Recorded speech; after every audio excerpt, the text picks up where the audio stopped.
Hello, dear students. I welcome you all on behalf of Sri Jayendra Rangjun classes. Dear students, if we talk about this chapter that is microbes and human welfare, which we are studying now, today we are going to learn about a new topic that is microbes as a biocontrol agent. Till now, we have discussed the role of microbes in household products, in industrial products, in biogas production, and in the sewage treatment. Now we are going to use a microbe here as a biocontrol agent. So now the question is, what is biocontrol? So if we try to understand this first term in microbes of biocontrol agent, what is biocontrol? So dear students, biocontrol refers to the use of biological methods for controlling plant diseases and pests. So if we want to control or reduce a plant diseases, and for that also we are using the microbes, then it is known as a biocontrol. Microbes will be considered as biocontrol agents. So here, if we spread such the microbes over this, they can be prevented from the diseases. Okay, so microbes, if they are provided, they will be eaten by the particular some insects, and they get killed. These insects can get killed. So in modern society, these problems have been increased by the use of chemicals, that is insecticides and pesticides. So in a modern society, if we talk, due to the use of these chemicals, the plants are getting affected and they are particularly damaged, or they have a particularly some defects. Okay, so these chemicals, if we talk, are toxic and extremely harmful for the human being. So if they are used, they can get absorbed by the different plants, and if they are absorbed by the different plants, they can enter in a food chain, and they can be used by us, and they can some harmful effects to the humans and the animals. So ultimately, they have been polluting our environment, that is a soil, groundwater, fruits, vegetable, and the crop plants. Okay, so they are polluting ultimately this due to the use of these insecticides and the pesticides. So our soil is polluted through the use of weedicides to remove the weeds also. Okay, so thus this way the particularly the weedicides are used, pesticides are used, insecticides are used. These all are particularly causing the diseases in the particularly harming the ultimately human health or the animals. So these all are the particularly harmful.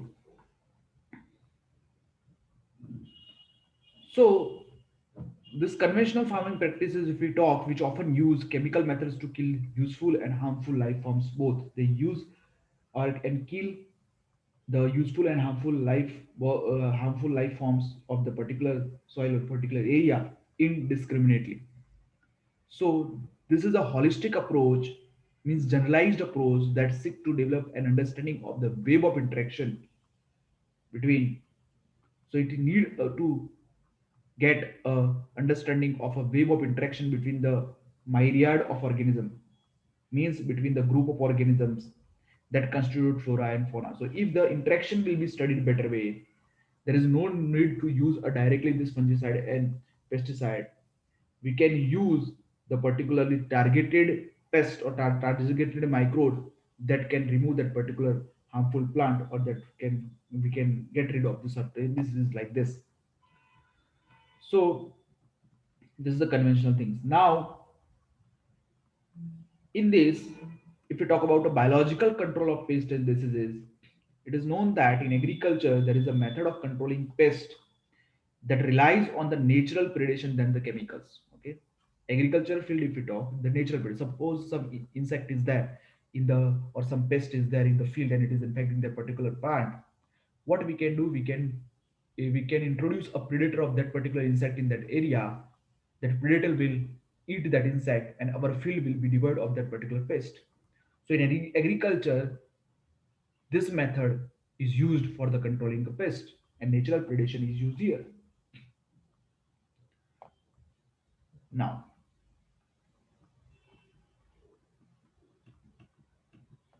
okay. So if we talk, organic farmers believe that biodiversity furthers health. Biodiversity is important and it is improving the health. The more variety of landscape has, the more suitable sustainability. The more variety of a landscape means the more variable it has ability to adjust with the environment and it can survive. So organic farmers thus work to create a system where insects, sometimes called pests, are not eradicated. So what organic farmers believe? Organic farmers believes that there is a particularly variety or biodiversity for their health. Believes biodiversity or variation for their health, and therefore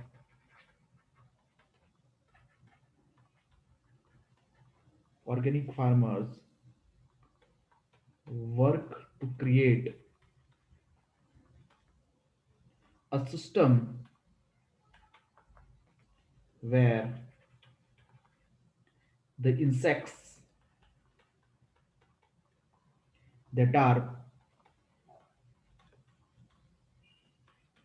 sometimes pests are not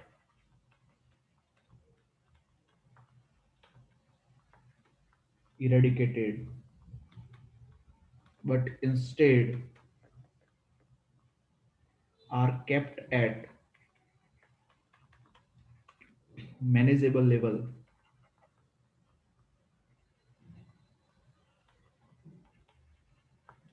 manageable levels by complex system of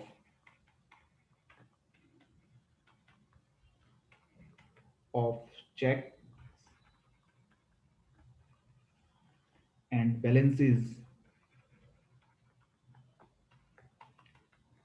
within a living and vibrant ecosystem. So what this organic farmer believe? There is no need to completely remove the pest, but if we keep them at a manageable level by some check and balances within a vibrant ecosystem, then it will be possible that our particular fields are not going to be affected by any insect or any disease. So the organic farmers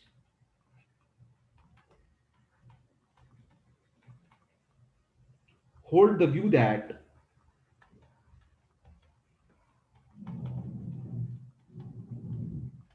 holds the view that the eradication of the eradication of creatures that are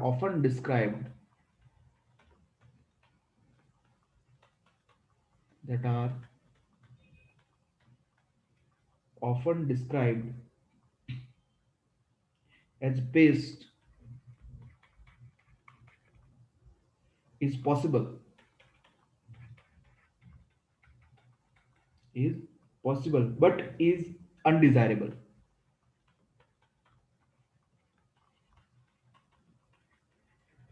Means we can remove the creatures which eradicate the creatures that are pest and they are harmful for the system, but it is not desirable because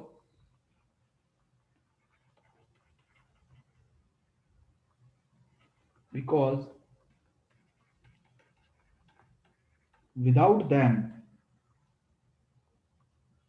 the beneficial predatory and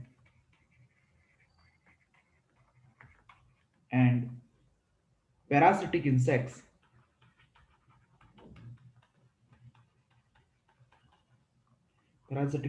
which depend upon them which depend upon them as food or hosts would not be able to survive.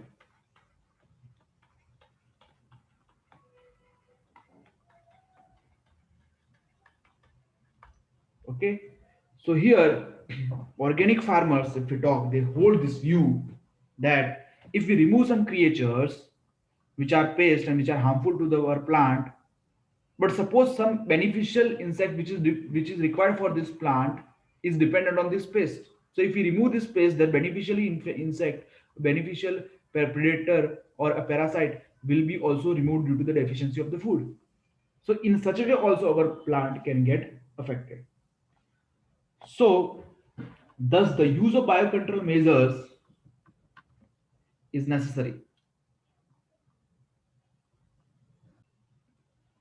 So thus the biocontrol measures reduces our dependence on the toxic chemicals and pesticides in such a way. So it is known that an important part of the biological farming approach is to become familiar with the various life forms. We have to talk about the various life forms. We have to understand them that inhabit the field, predators, as well as pests, their life cycle, their pattern of feeding, and the habitat they prefer. So if we know this, then we specifically target particular pest or insects can remove by studying this. So if we know about the one pest and we have studied this life cycle and we can understand that which is the predator of that, by introducing this predator, we can control this pest. Okay, so this helps in developing appropriate means of biocontrol. Okay, so now we are going to talk about the examples of biocontrol. And if we talk about examples of biocontrol, the first very familiar example we are going to talk, and the very familiar example is beetles with the red and black markings. The beetles with the red and black markings are known as ladybird. They are known as what? A ladybird. And another are the dragonflies.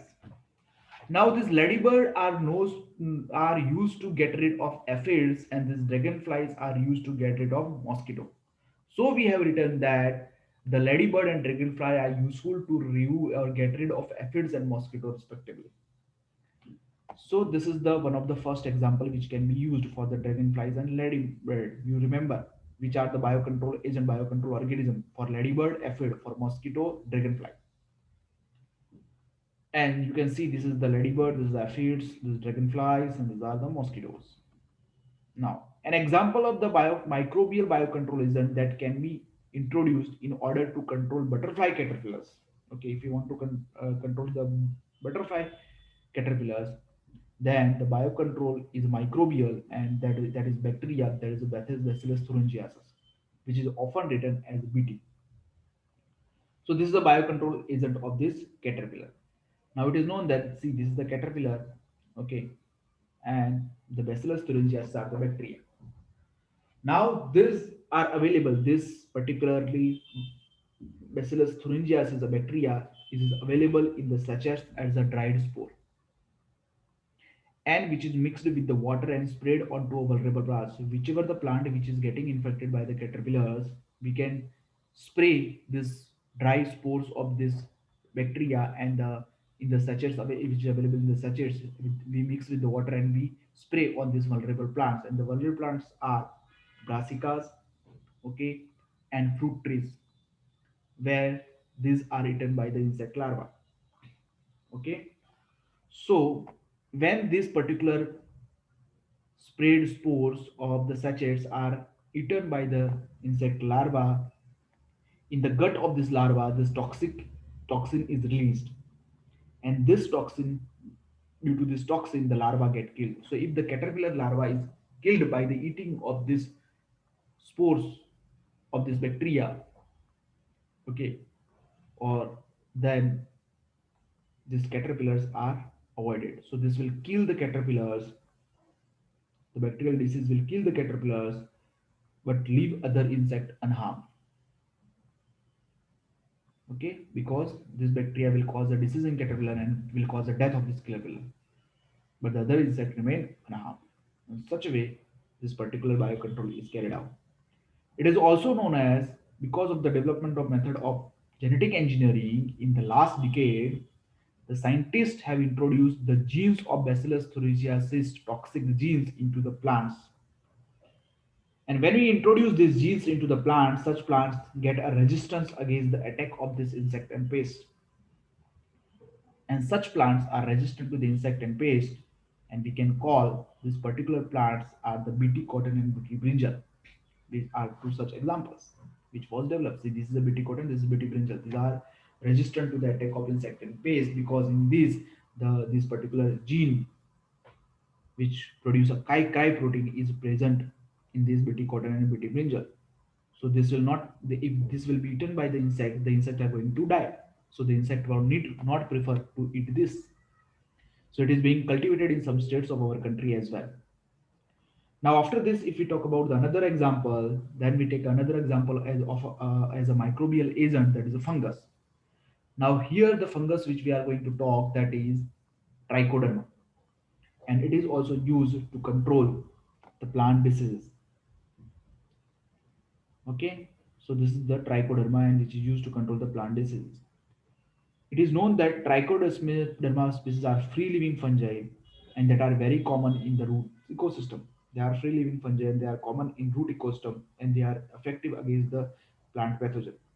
Okay, so if plant pathogen will come, they will this particular fungi will infect them and the plant will be remain clear. Okay, now the baculoviruses are the pathogens that attack insects and other arthropods. Okay, and it is known that majority of baculoviruses used as biocontrol agent included in the genus that is nucleopolyhedrovirus. Okay, so the majority of baculoviruses are used as a biocontrol agent, and they belong to the genus nucleopolyhedrovirus. Now it is known that these viruses of this genus, that is baculoviruses, have a species specific, okay, they particularly have a targeted species to get infected. Okay, they have a narrow spectrum, they are not broadly applied, they are narrow spectrum, means they are specific, targeted insecticidal application, means they kill the target insect only, not to all. And it is known that they have been shown to have no effect in negative impact on the plant, animal and birds, fish or even the non-organic insects. So they are going to kill only specific targeted insects, not all. Okay, so this is the what a particular thing. Now after this, if the chemical insecticide and pesticides are not getting used, biopesticides are getting used. So next is the biopesticides can be used as a biocontrol agent. So biopesticides as biocontrol agent. So in biopesticides, what are these biopesticides? So it is known that biopesticides are organisms which are applied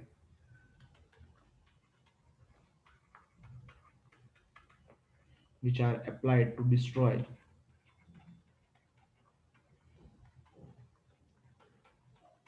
the pest. Okay, biopesticides are the organisms which are applied to destroy the pest. And it is known that they are used to destroy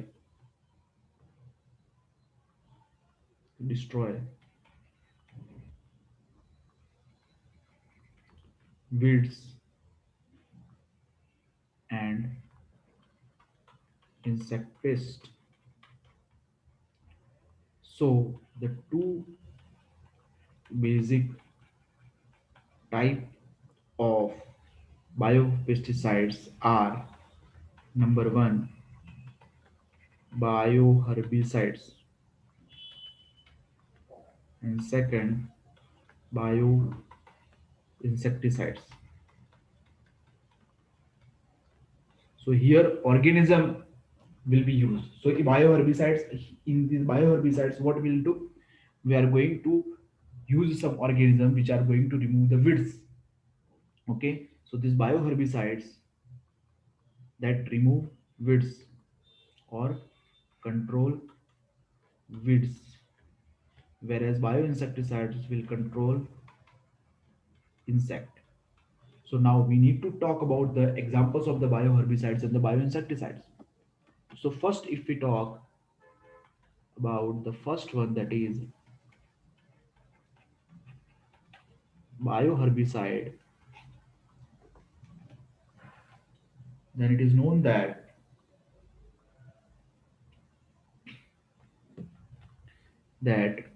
it involve it involve biological control of weeds by some living organism. So here living organism are going to use, and that will remove or control the weeds. So here how the living organism are used. So if we take an example, the use of insect is done, and the use of insects feeding on specific weed, or use of microorganism is done, which will cause disease in weeds. Okay, so these are the bioherbicides. These bioherbicides, what will they will use insects or some microbes which are going to cause a disease in the weeds, and they will kill the weeds or remove the weeds. So such a way the weeds are going to be controlled. Now if we need to talk about the examples of the bioherbicide, and if we talk of example, it is known that first category is there, where the insect predator are used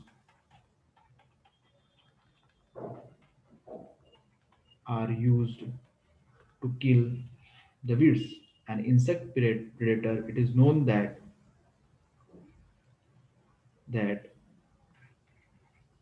cacto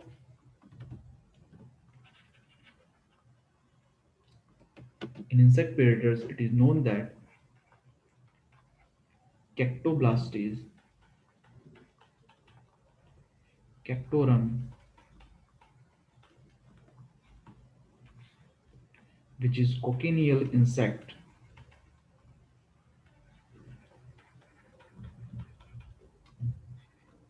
it control weed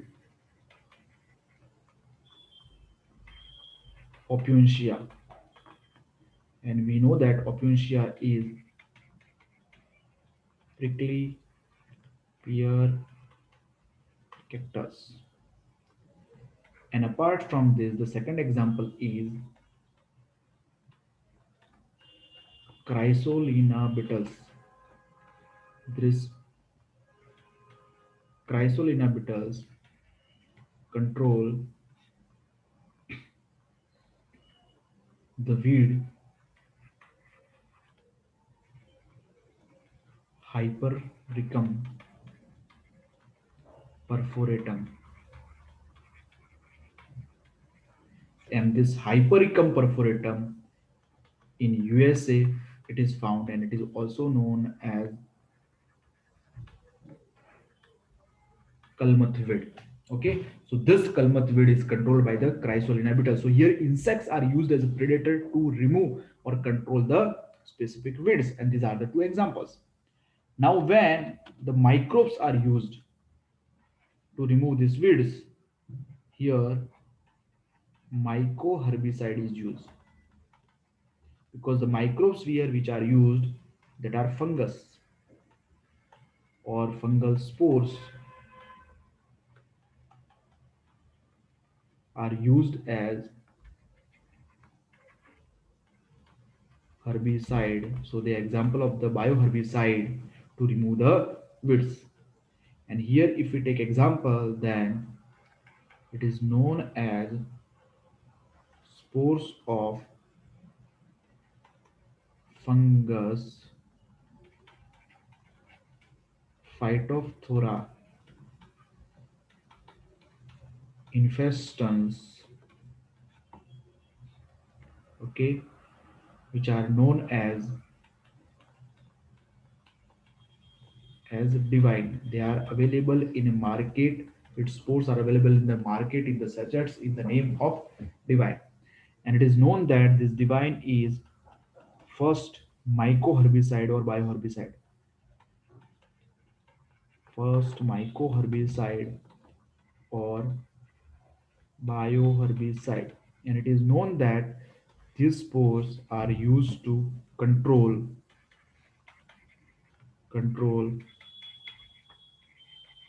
milkweed vines in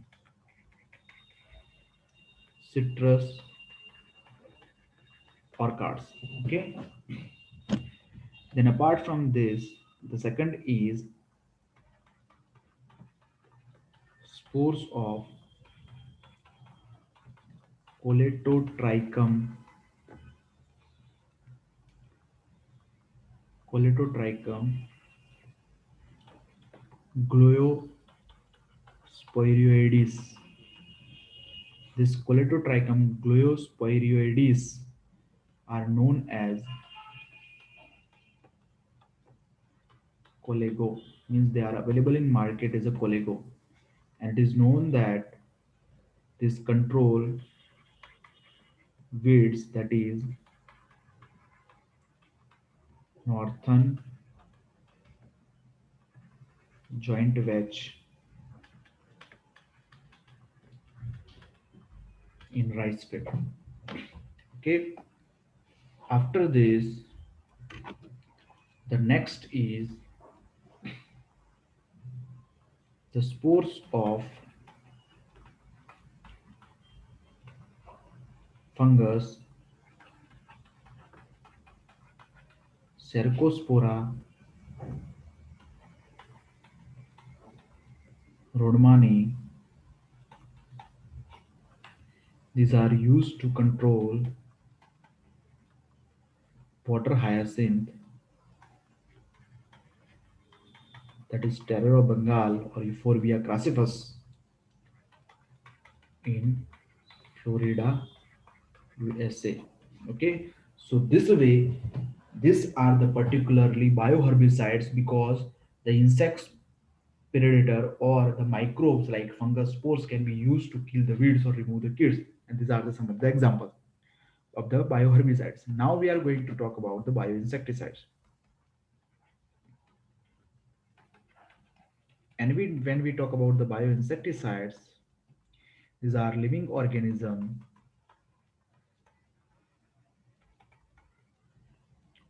or their products or their products which are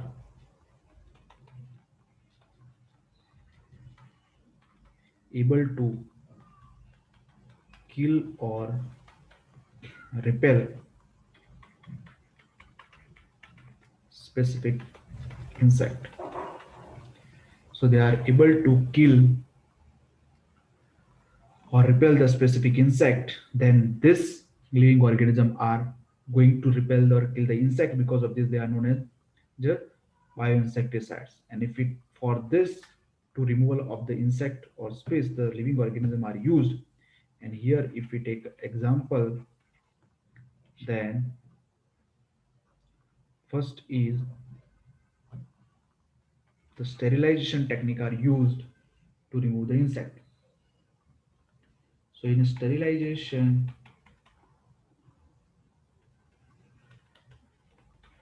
strategy, it is known that large number of sterile males are released in the field which mate without producing offspring. So if the females are there and if we are providing sterile males of the particular insect, then these are not going to be produced offspring. They will kill mate, but they are not going to produce the offspring. Then this is known as sterilization strategy.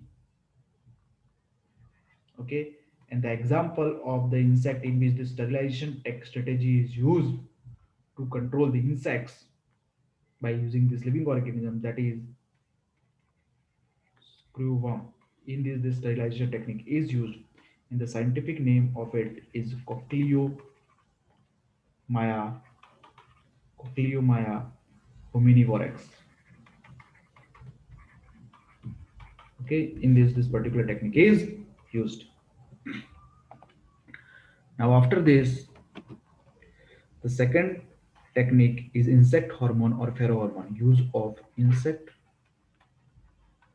hormone or pheromone. So in insect hormone or pheromone, if we talk about what is pheromone, then we remember that pheromone are those are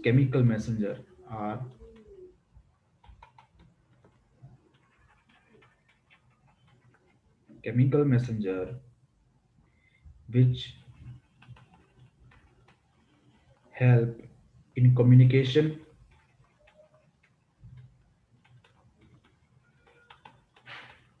sending alarm signals,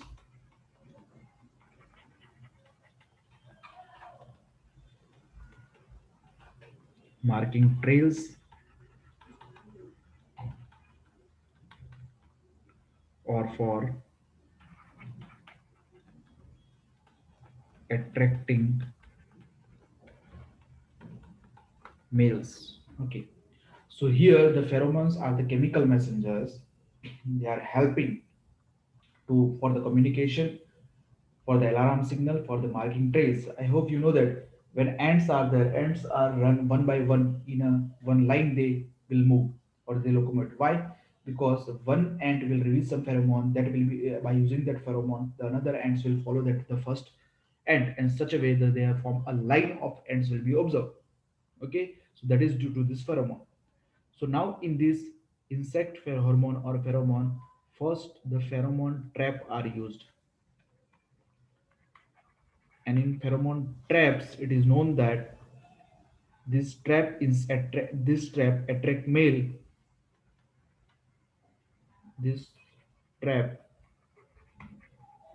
attract males, and they become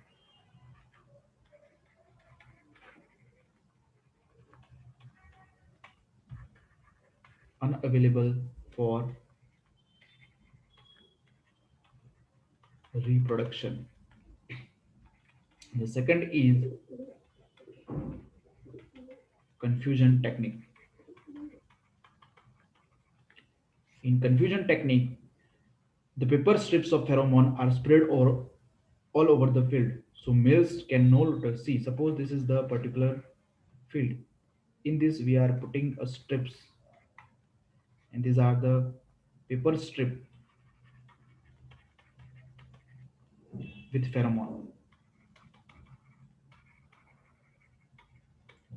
They are spread all over the field, so the males can no longer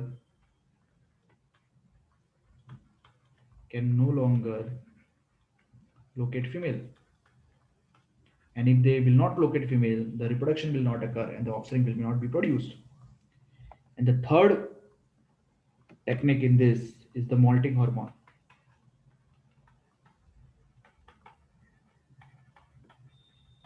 In this insectopheromone, molting hormone we know that is ecdysone. And in this molting hormone or ecdysone, it is known that introduction of this hormone at inappropriate time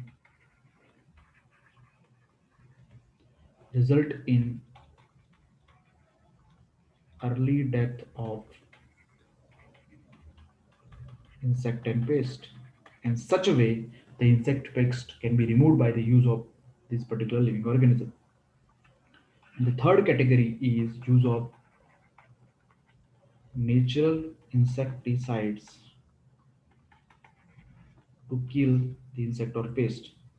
And these natural insecticides, it is known that they are obtained from living organism and they are used to kill the insect. And the natural insecticides, if we take an example, the first is rotenone,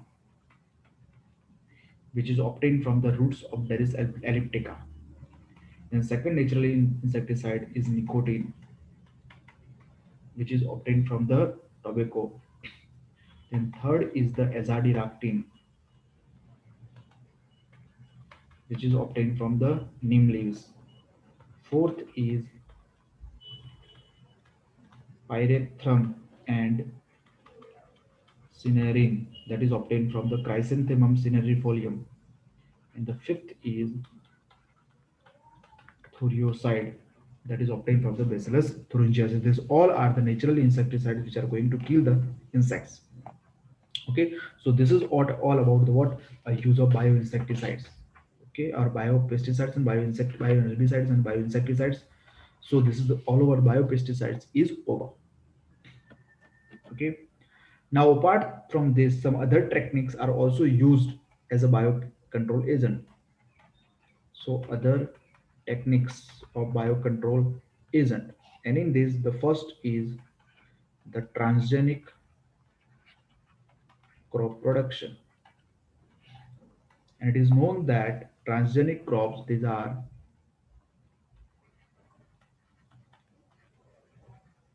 genetically engineered crops or genetically engineered plants that develop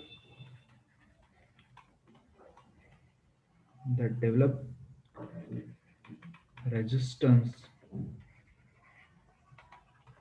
against pests. And if we take an example, then example are transgenic tobacco and cotton. Okay, these transgenic crops are available which are particularly resistant to the certain pest or insect. The second is use of catch or trap crops. Now, what happens in this catch and trap crop? It is known that around major crop in the field,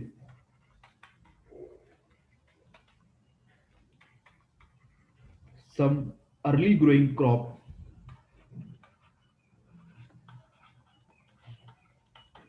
some early growing crop is sown in strips which are known as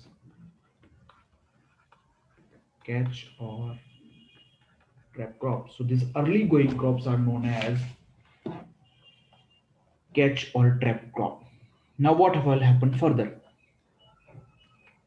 Further it is known that the pests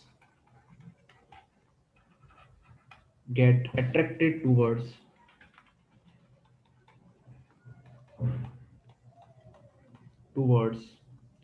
the early grown trap crop,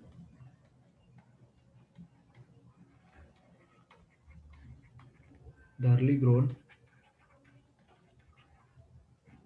trap crop, and then can be easily killed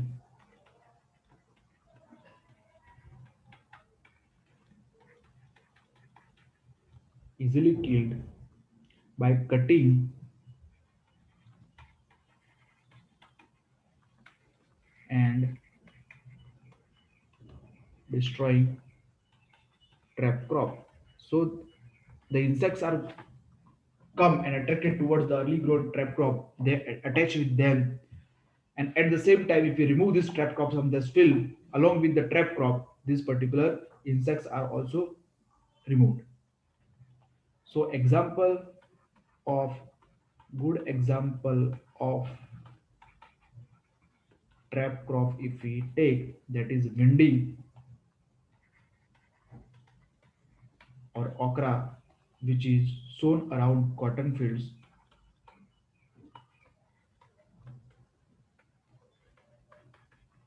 around cotton fields to attract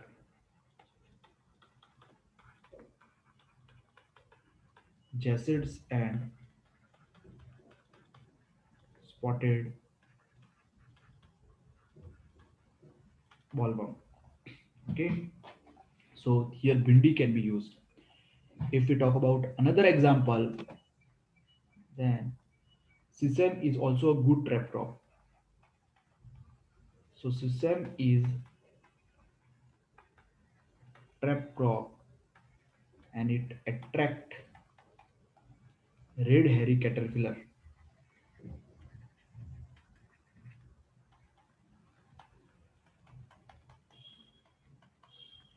in cotton field. Okay, thus by this catch or trap crop also we can get rid of some of the insects which ultimately infect or cause a disease in the crop plant or in the major crop. The third way is use of smoother crop.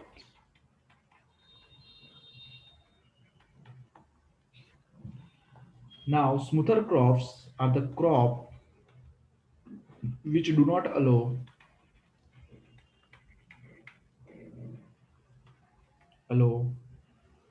weeds to grow nearby.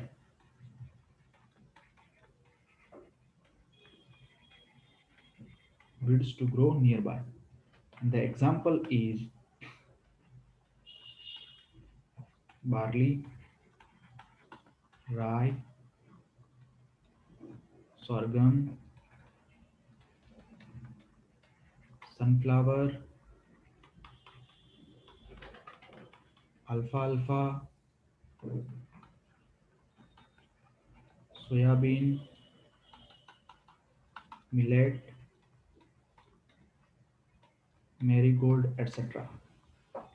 And it is known that the smoother crop eliminates weed. Smoother crop eliminate weed by chemical release or chemicals. And it is known that crop rotation with this crop will naturally reduce the incidence of weed. So if we are going to grow one particular crop, and before that if we grow a barley, it will particularly remove the nearby weeds. And after remove the weeds, our major crop we can grow in that particular field.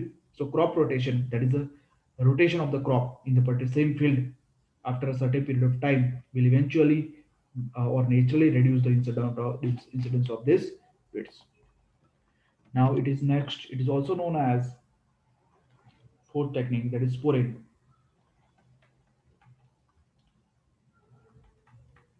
Sporin is considered as the first bioinsecticide.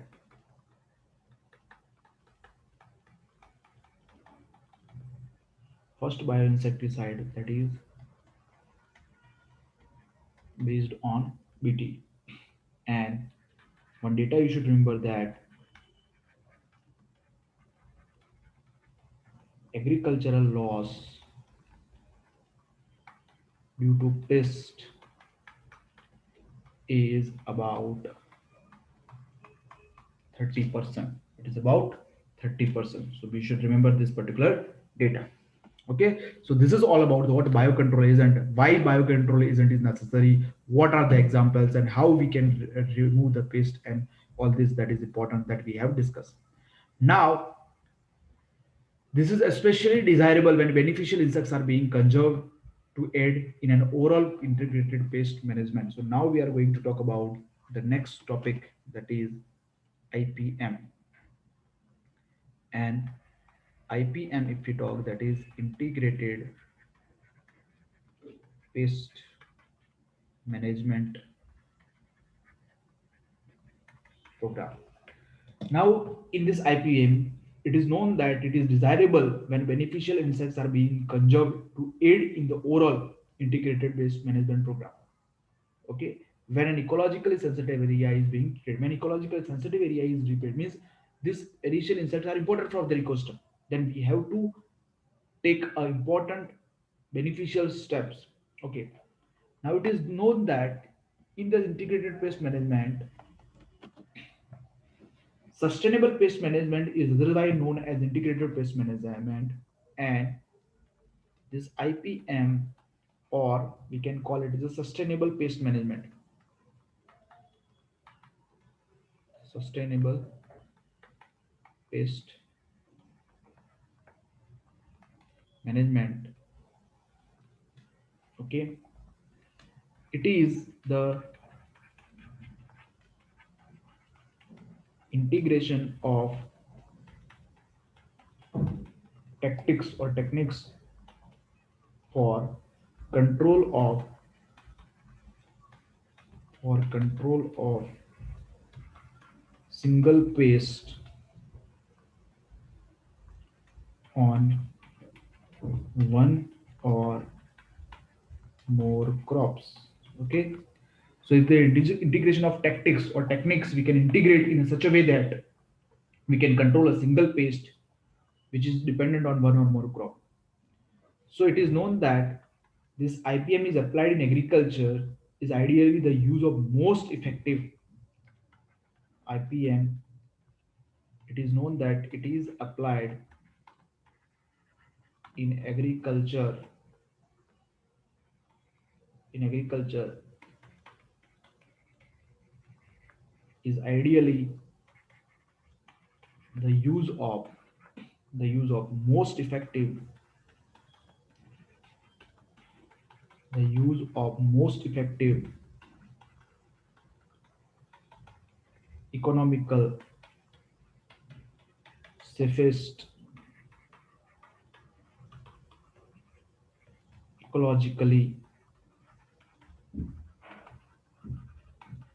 sustainable, and sociologically sociologically acceptable combination of physical, chemical, and biological methods to limit the harmful effects,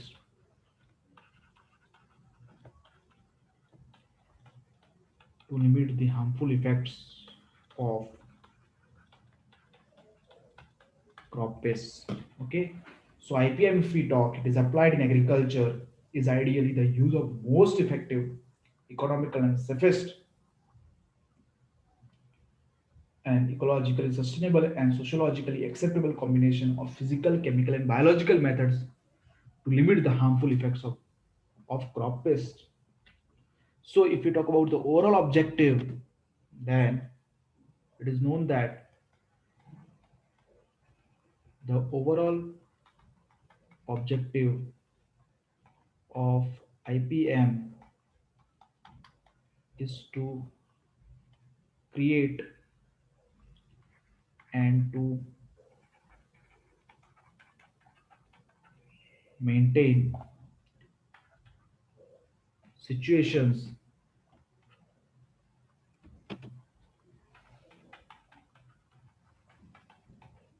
maintain situation in which insects are prevented from causing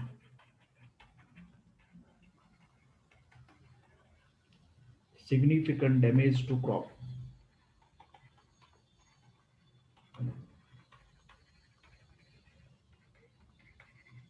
Okay, so overall objective is to create and maintain such a situation in which insects are prevented from causing a significant damage to the crop.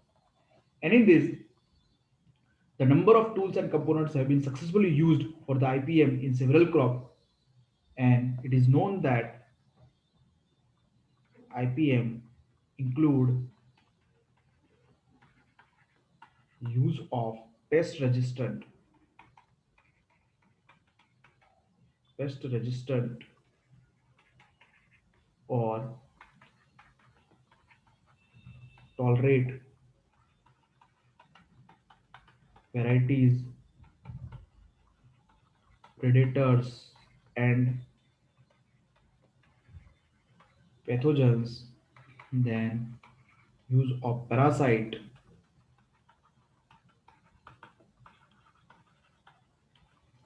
summer ploughing, quarantine measures, lead planting,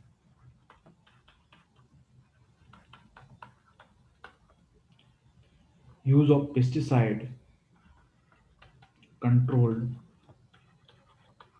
use of pesticide, repellents, etc. to ultimately control or manage the number of organisms or pests at a manageable level. So by such technique, anything you can do, but ultimately we have to manage the microbes or pests in a such a level that it cannot infect our crop. And that is the goal of ultimately integrated pest management program. I hope you understood this biocontrol agent and the integrated pest management water program. Let's discuss some of the questions. Biocontrol refers to the use of biological methods for controlling plant diseases, obvious. And which of the pathogen attract insect the other arthropods? It is known that baculoviruses attract insects and other arthropods. Bacteria used in the present in the rumen of cattle is obviously that is the methanogenic bacteria. The type of gases and products during the growth and metabolism is due to the microbe and the organic substrate which is going to be used.